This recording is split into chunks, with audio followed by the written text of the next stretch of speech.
In this video, I'm going to show you how to blur in FireAlpaca. Now to do this, there's a bunch of different ways. I'm going to show you the most common ones. The first one is going to be a filter. So you can go to the top with your layer selected and click on filter. And then from here, you have a few blurs. You have Gaussian, motion, and lens blur. I'm going to select the Gaussian blur right now, which is kind of the standard. So when you click on it, as you can see, you can select the value, and that's going to add the blur to your entire image, art, or creation, whatever you've made, okay? When you click on OK, the blur has been added. That's the first way. The second one is to actually add a blur to a selection. So I'm going to go and make a selection here. I'm going to use this lasso tool, and I'm just going to select like this part of the image over here. And then you can go to filter up top and click on from here, Gaussian or whichever blur you want. And there we go. That part is going to be blurred. If you click on OK, as you can see, if I deselect, there we go. The blur has been applied to that piece of my image. That's the second way to do it. The third one is going to be to use the blur brush. That's also quite convenient if you want to blur certain parts of your image.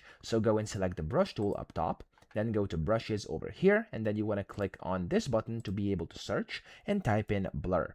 Now here you have a few of them. You have the watercolor, you have the blurry watercolor, and you have the blur. So it's up to you whichever one you pick. As you can see, all of them are going to work. I like this one, which is called blur. So I'm just going to click on the blur one over here. There we go. And that's going to be the actual blur, okay? So here you can basically kind of change the size of it and select how prominent you want the blur to be. So I'm going to, for example, make this like 83, and this is 100% blur now. And as you can see, it's going to go and blur like this. If I put the opacity a little bit less, as you can see, it's going to blur much less, okay? So it's not as prominent. Now here you can also change the blur intensity, and it's going to help you as well. And you can kind of get a mix of these things over here, and then change the kind of blur prominence, and then the size of your brush and the blur intensity to essentially kind of use the blur on your image and blur whatever you want to blur. So that's how to do this. I hope this video helped you out. If it did, please subscribe to the channel and help me out as well.